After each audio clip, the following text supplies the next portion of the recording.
तो चलिए स्टार्ट करते हैं पार्ट 5 लॉग का। ठीक है, क्या टॉपिक है हमारा? Graph of logarithm. ठीक है, ग्राफ मतलब लॉग का असली चेहरा जो अभी तक हम लोगों ने नहीं देखा था या फिर इक्वेशन के फॉर्म में नहीं दिखता है, वो आज हम लोग ग्राफ पे बना के देखते हैं कि वो असली चेहरा इसका कैसा होता है। ठीक है, तो सबसे पहले हमने आपको लॉग के लिए एक चीज बताई थी कि ये जो x यहाँ पे लिखा होता है, अगर कोई भी इस तरीके से लॉग x बेस a पे कोई एक फंक्शन लिखा हुआ fx को अच्छा हम लोग y भी कहते हैं। ठीक है, fx को इज इक्वल टू y भी आप लिख सकते हो, सेम चीज है। fx मतलब फंक्शन ऑफ x, इसका मतलब y भी लिख सकते हैं। ठीक है, log x बेस a है, यहाँ पे आपका ये x की वैल्यू तो हमने ऑलरेडी फिक्स कर दी थी, बता दी थी आपको कि x हमेशा पॉजिटिव होता है ग्रेटर देन 0, जो कि आपको पता है, यहाँ सामने हमने लिख दिया है।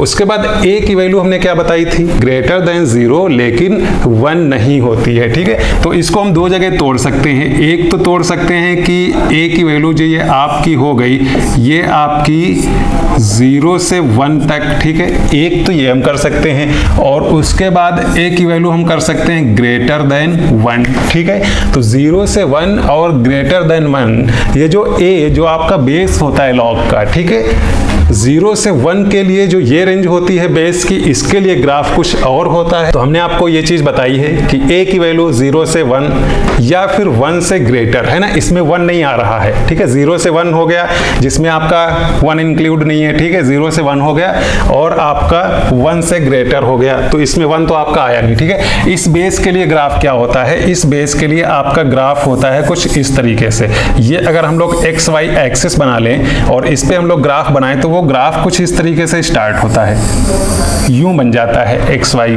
ठीक है, ये ग्रीन वाला जो आपको दिख रहा है एक्स वाई एक्सिस पे ये ग्राफ बनता है। ठीक है, इस ग्राफ में आपका ये एक पॉइंट दिख रहा होगा, ये पॉइंट आपका क्या होता है? ये पॉइंट होता है आपका 1,0 है ना, मतलब एक्स एक्सिस पे ये 1 पे कट करता है। ठीक है, ये वाला आपका वाई एक्सिस पे ऊपर कहाँ कट कर रहा है? इनफाइनाइट पे। ठीक है, ये जो हल्का सा टच करता हुआ लग रहा है ये इनफाइनाइट तक जा रहा है। ठीक है, और इधर ये इस तरीके से आपका बढ़ता जाएगा।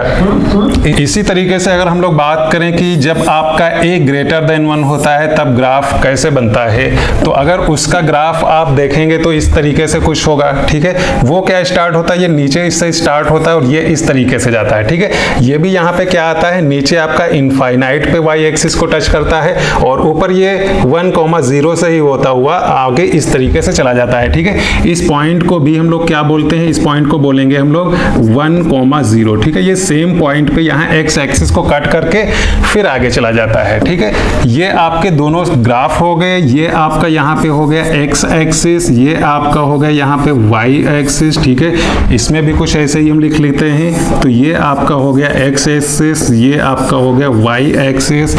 और अब अगर हमें कुछ इस तरीके से इसका ग्राफ बनाना हो, मान लो अगर आपको बनाना है ग्राफ किसका है? ये लॉग। ठीक है, हमने क्या बताया? a 0 से 1 के बीच में होना चाहिए। मान लो आपका बेस हाफ पे है। ठीक है, बेस हाफ पे है, बाकी x। ठीक है, इसका अगर आपको ग्राफ बनाना है, ठीक है, ये इज इक्वल टू आप y कर लो, कोई दिक्कत नहीं। ठीक है, या फिर y इज इक्वल टू अगर आपको ये बनाना है लॉग, ठीक है, 1/10 है। ठीक है, ये अगर बनाना है, ठीक, और यहाँ पे आप x कर लो, तो इसका भी आपका कुछ इसी तरीके से ग्राफ आएगा। ठीक है, कई सारी इसमें चीजें ऐड कर सकते हो। या फिर अगर आपका कुछ इस तरीके से लॉग क्या हम लोग कर लें 1/e, तो इसका ग्राफ क्या आ जाएगा? log 1/e। इसका ग्राफ कुछ ऐसे बन जाएगा जो आपके सामने बना हुआ है। यहाँ पे आप x कर लो इज इक्वल टू y। ठीक है, तो इन सारी चीजों में देखो आपका बेस क्या है? 1/2, मतलब 0 से 1 के बीच में है आपका बेस आपका 0 से 1 के बीच में है, बेस आपका 0 से 1 के बीच में है। ठीक है, तो जब भी आप कोई भी आपका लॉग का ग्राफ बनाना है और वहाँ पे बेस आपका 0 से 1 के बीच में है, तो आपका ग्राफ कुछ इस तरीके से होगा। दूसरे में इसमें हम लोग एग्जाम्पल अगर ले लें तो वो कौन कौन से एग्जाम्पल हो जाएंगे? y is equal to log base 10 पर। ठीक है, ये आपका इस तरीके से हो जाएगा। या फिर y is equal to log base e पे, ये भी आपका हो जाएगा। ठीक है, या फिर कुछ और जो भी आप लेना चाहो, y is equal to log base 2 पे ये, ठीक है। तो ये सारे इस टाइप के जो भी ग्राफ रहेंगे, ठीक है, जो आपका ग्रेटर देन 1 है उसके लिए इस तरीके से ग्राफ बन जाएगा, इसके लिए इस तरीके से ग्राफ बन जाएगा। जो आपके दोनों ग्राफ बने हुए हैं, हो सकता कोई आपसे इसके बारे में रेंज और डोमेन पूछ ले, ठीक है, हो सकता आपसे रेंज पूछ ले, ठीक है। रेंज क्या होती है? रेंज होती है वाई एक्सिस पे आपको देखना होता है ग्राफ कहां से लेकर कहां तक है। तो वाई एक्सिस पे आप चाहे इस ग्राफ को देखें चाहे इस ग्राफ को देखें, रेंज कहां से कहां तक रहे बेटा। ऊपर भी आप इनफाइनाइट तक जाएंगे आपको ग्राफ मिलेगा, ठीक है, नीचे भी आप इनफाइनाइट तक जाएंगे ग्राफ मिलेगा, है ना। ये इस तरीके से नीचे जाता जाएगा हमेशा के लिए, ये इस तरीके से ऊपर जाता जाएगा, ठीक है। ऊपर इनफाइनाइट पे ये ग्राफ आपको टच करता हुआ लगेगा, ठीक है। तो वाई एक्सिस पे आपका क्या है? माइनस इनफाइनाइट से इनफाइनाइट तक, तो आपकी ये रेंज हो गई माइनस इनफाइनाइट से लेकर इनफाइनाइट तक, ठीक है। ये हो गई आपकी रेंज। दूसरी बात आपसे कोई पूछ सकता है डोमेन। डोमेन क्या होता है? डोमेन होता है एक्स एक्सिस पे ग्राफ जहां से जहां तक फैला हुआ है, ठीक है। तो एक्स एक्सिस पे अगर आप देखें कहां से कहां तक फैला हुआ है, तो वो आपका जीरो से, देखो एक्स एक्सिस पे निगेटिव की तरफ ग्राफ नहीं है, जीरो से स्टार्ट होता है, फिर पॉजिटिव की तरफ आप कहीं भी एक्स एक्सिस पे चले जाएं आपको ग्राफ मिल ही जाएगा। आप अगर यहां खड़े हैं तो आप नीचे देखेंगे ग्राफ है, यहां पे आके खड़े हैं नीचे देखेंगे ग्राफ है, ठीक है। अगर इस पॉइंट से पीछे आ जाएंगे तो ऊपर देखेंगे ग्राफ है, ठीक है। इस वाले में भी आप नीचे होंगे तो आप देखेंगे ये ऊपर ग्राफ है, यहाँ पे आप खड़े होंगे ऊपर ग्राफ है, यहाँ पे आप खड़े हैं ऊपर ग्राफ है, ठीक है। और इसके पीछे आ जाएंगे तो आप देखेंगे नीचे ग्राफ है, ठीक है। तो डोमेन क्या हो रही है? जीरो से स्टार्ट होके इनफाइनाइट तक जा रहा है, ठीक है, जीरो से स्टार्ट होके इनफाइनाइट तक जा रहा है, ठीक है। तो इनफाइनाइट में तो हम ये वाला ब्रैकेट लगा देंगे स्मॉल वाला, ठीक है। जीरो के साथ क्या लगाएंगे? हमने क्या बोला कि जीरो पे ये क्या हो रहा है, ये वाई एक्सिस को ये आपका ग्राफ इनफाइनाइट पे टच करता हुआ दिख रहा है, ठीक है। एग्जैक्ट टच नहीं करता है कहीं पे, है ना, मतलब जीरो इंक्लूड नहीं है, तो जीरो के साथ भी आप ये स्मॉल ब्रैकेट लगाओगे। बाकी इनफाइनाइट के साथ हमेशा ये ब्रैकेट ही लगता है, ठीक है। ये ब्रैकेट के बारे में भी थोड़ा सा हम पढ़ा चुके हैं कुछ बच्चों को, जिन लोगों को नहीं पढ़ाया है तो नंबर आने पे इसी सीरीज में वो भी करवा दिया जाएगा, ठीक है। तो ये दो चीजें छोटी छोटी और हैं, रेंज और डोमेन पूछ लिया जाता है, तो वो हर चीज के लिए रेंज डोमेन आप इसी तरीके से निकालोगे, चाहे वो आपका ये लॉग का ग्राफ हो चाहे किसी और चीज का ग्राफ हो। जैसे कि आप क्वाड्रेटिक इक्वेशन का उसका भी ग्राफ बनाना जानते हो, ठीक है, अगर दोबारा पढ़ाया गया तो फिर से एक बार पढ़ा दिया जाएगा क्वाड्रेटिक इक्वेशन का ग्राफ, तो वहां भी आप यही काम करोगे। रेंज हमेशा क्या निकालोगे? देखोगे वाई एक्सिस पे कहां से कहां तक ग्राफ फैला हुआ है, और डोमेन क्या निकालोगे? देखोगे एक्स एक्सिस पे कहां से कहां तक ग्राफ फैला हुआ है, ठीक है। अब रेंज और डोमेन में कंफ्यूज कुछ लोग ये हो जाते हैं कि रेंज और डोमेन में कौन से में लेना है वाई एक्सिस वाला, कौन से में लेना है एक्स एक्सिस वाला। तो आपको याद कुछ इस तरीके से रखना है, याद करने का तरीका है रेंज मतलब राइज, ठीक है। तो राइज तो आप ऊपर नीचे को ही लोगे ना, है ना, इधर इधर को तो लेने नहीं लोगे। तो आर मतलब राइज, तो राइज आपको ऊपर नीचे लेना है, तो आप ये याद करने का तरीका हो गया। इस तरीके से आप इसको याद कर सकते हो, ठीक है। और बाकी बच जाता है डोमेन, तो डोमेन जो बच जाता है वो एक्स एक्सिस पे हो गया, है ना। तो सिंपल ये तरीका आपको याद रखने वाला भी हो जाएगा, ठीक है, कोई दिक्कत नहीं होगा। दूसरा ये भी तरीका है, डी को हम लोग आसानी से एक्स बना सकते हैं, इसका मतलब डोमेन क्या होता है? एक्स एक्सिस वाला। डी को एक्स हम लोग कैसे बनाते हैं? यहाँ पे ये कर दो, देखो एक्स बन गया कि नहीं। तो इसका मतलब डोमेन का मतलब एक्स एक्सिस पे पूरी रेंज, ठीक है। और ये रेंज मतलब राइज वाई एक्सिस वाला। तो ये कुछ याद करने के तरीके हैं ताकि आप भूलो ना कि हम किसके लिए एक्स एक्सिस पे लेते हैं और किसके लिए वाई एक्सिस पे लेते हैं, इसमें कोई कंफ्यूजन ना हो, उसके लिए ये चीजें याद रखो, ठीक है। इतनी बात क्लियर है क्या? नेक्स्ट आप देखिए, नेक्स्ट आपका एक छोटा सा क्वेश्चन है, which of the following is incorrect. Incorrect कौन सा है? उसके लिए एक छोटी सी बात हम बता रहे हैं। सबसे पहले आप ये देखिए, ठीक है, एक छोटी सी बात सबसे पहले ये देखिए, क्या है?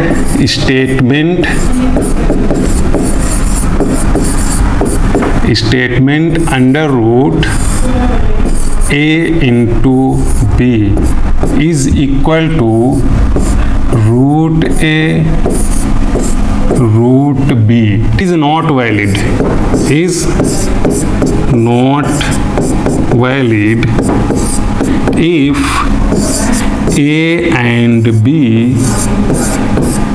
both negative.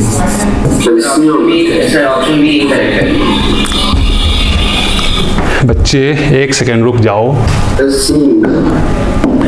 ये आप स्टेटमेंट बिल्कुल अच्छे से याद रखेंगे, ठीक है, बिल्कुल अच्छे से इस स्टेटमेंट को याद रखेंगे कि ये जो हम लोग अंडर रूट की वैल्यू लेते हैं, ठीक है, या फिर दो चीज़ें मल्टीप्लाई में लिखी हुई है, अंडर रूट लिखा हुआ है, उन दोनों को अलग कर लेते हैं, ठीक है, ये आपका नॉट वैलिड है अगर आपका ए और बी ये दोनों नेगेटिव हैं, ठीक है। ऐसा क्यों, एक्सप्लेनेशन आप देखिए या आप कह लीजिए इसका प्रूफ देखिए। हमने क्या किया, हमने किया अंडर रूट के अंदर -1 और -1, ये दो चीज़ें हमने अंडर रूट के अंदर किया, ठीक है। एक बच्चे ने क्या किया कि रूट के अंदर दो चीज़ें -1 उसने किया कि रूट -1 और फिर से उसने किया रूट -1, इस तरीके से उसने लिख लिया, ठीक है। उसके बाद उसने क्या कहा कि रूट -1 की वैल्यू होती है आई, और उसने कहा रूट -1 की वैल्यू होती है आई, फिर उसने कहा ये हो गया आपका आई स्क्वायर, और फिर उसने कहा इसकी वैल्यू होती है -1। वहीं पे दूसरा बच्चा एक था, उसने क्या कहा, उसने कहा कि रूट के अंदर दो बार जब -1 लिखा हुआ है तो हम क्या करेंगे, ये -1 और -1 मल्टीप्लाई कर देंगे और सीधे सीधे बचेगा हमारा 1, और रूट का 1 इज इक्वल टू आ जाएगा 1। मैथ्स में क्या हुआ, दो आंसर आ गए, सेम वही आपका एक्सप्रेशन है, आंसर आपके आ गए 2, ठीक है। कॉन्ट्राडिक्शन आ गया, दोनों आपके प्रोसेस तो देखने में सही लग रहे हैं लेकिन दोनों से आंसर कुछ और आ रहा था। तो इस प्रॉब्लम को सॉल्व करने के लिए, इस चीज़ को, इस कॉन्ट्राडिक्शन को रोकने के लिए ना हो, तभी ये काम किया गया कि जब दोनों आपके निगेटिव होंगे तो वो चीज़ वैलिड ही नहीं होगी, उसको कट कर दिया गया, ठीक है, उसको इनवैलिड कर दिया गया।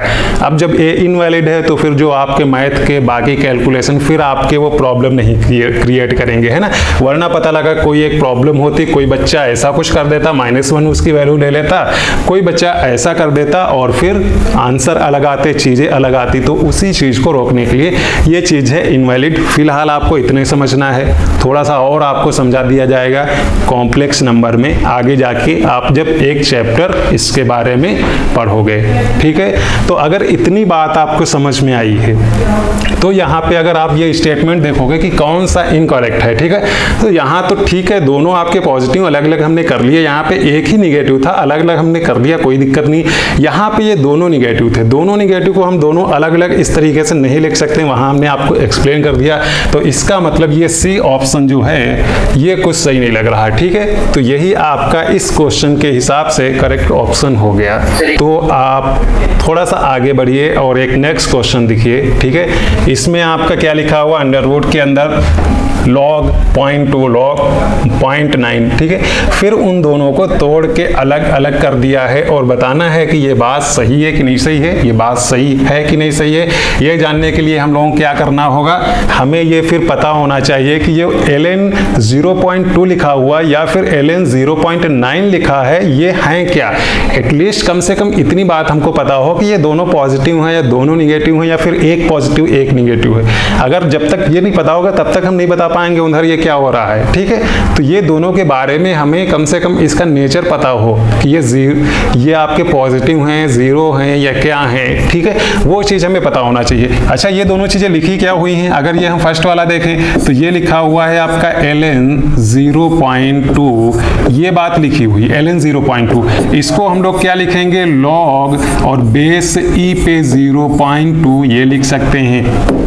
दूसरा अगर हम लोग देखें तो वो क्या लिखा हुआ है, ln 0.9, इसका मतलब है कि ये लिखा हुआ है log बेस a पे 0.9, ये बातें लिखी हैं, ठीक है। अभी अभी हमने क्या बताया है आपको, log का ग्राफ बताया है, log का ग्राफ हमने आपको अभी अभी बताया है, और वहाँ पे हमने एक चीज़ आपको ये बताई थी कि जब बेस होगा 0 से ग्रेटर देन, ठीक है, e क्या होता है 0 से ग्रेटर देन, तो आपका ग्राफ क्या बनता है, फिर आपका ग्राफ बनता है कुछ इस तरीके से, ठीक है। इनफाइनाइट से ये स्टार्ट होके ये आपका कुछ इस तरीके से बन जाता है ग्राफ, ठीक है। यही वाला तो बनता है, क्यों बच्चे, तो अगर आपका ये ग्राफ बनता है जहाँ पे ये हो गया आपका एक्स एक्सिस, ये हो गया आपका वाई एक्सिस। तो आप जब देखेंगे कि यहाँ पे ये क्या है 0.2, मतलब x की वैल्यू 0.2 ली गई है, मतलब log 0.2 पे निकालना है क्या वैल्यू आएगी, है ना। तो यहाँ पे आप सबको पता है कि यहाँ पे क्या होता है, यहाँ पे होता है आपका 1,0, है ना। 0 से स्टार्ट करके यहाँ तक आने में आपको 1 डिस्टेंस 1 यूनिट चलनी पड़ती है। तो 0.2 कहाँ होगा, 0.2 कहीं यहीं पे होगा, यहाँ पास कहीं 0.2 होगा, और यहाँ पास 0.2 पे log की वैल्यू क्या आ रही है, देखिए ये आ रही है, जो ये आपकी हाइट है, ये आपकी हाइट आ रही है ये, और ये हाइट आपकी है निगेटिव। दूसरी चीज अगर आप देखेंगे, दूसरा देखेंगे log 0.9, 0.9 आपका कहाँ आ रहा होगा, लगभग यहाँ पे आ रहा होगा, और यहाँ पे आपकी भी ये जो हाइट है, मतलब log 0.9 पे जो वैल्यू आ रही है वो ये वाली वैल्यू होगी, और ये भी आपकी निगेटिव है, इसको आप लिख लीजिए 0.9, और इस दूसरे वाले को आप लिख लीजिए यहाँ पे 0.2, और यहाँ पे तो 1 है, ठीक है। तो log 0.0 पे बेस e है, ठीक है। log 0.2 की वैल्यू जो आएगी वो ये रेड वाली डिस्टेंस, ये वाली आपकी हाइट होगी, और वो आपकी निगेटिव है क्योंकि यहाँ से नीचे की तरफ है, ठीक है। और दूसरी चीज log 0.9 की वैल्यू बेस e पे ये क्या आएगी, ये वाली जो आपकी हाइट दिख रही है, ठीक है, यहाँ से ये नीचे की तरफ, ये जो एरो हमने बता दिया है, ठीक है, ब्लू कलर का जो दिख रहा है ये, और ये भी आपकी हाइट निगेटिव है। तो इसका मतलब इन दोनों की वैल्यू, इसकी वैल्यू भी आपकी निगेटिव होगी, इसकी वैल्यू भी आपकी निगेटिव होगी। इसका मतलब ये दोनों आपके निगेटिव हैं, और जब ये दोनों आपके निगेटिव हैं तो हमने अभी आपका क्या बताया था कि ये दोनों एक साथ निगेटिव पॉसिबल नहीं है, वैलिड नहीं होंगे। तो इसका मतलब आपका स्टेटमेंट ये है फॉल्स। तो फिर इसी के साथ आपका ये पार्ट भी कंप्लीट होता है, और फिर हम लोग मिलेंगे कई दिनों के बाद, हमें लगता है आफ्टर दीपावली। तब तक आप खुश रहिए, मुस्कुराते रहिए और मैथ्स को पढ़ते रहिए। डन।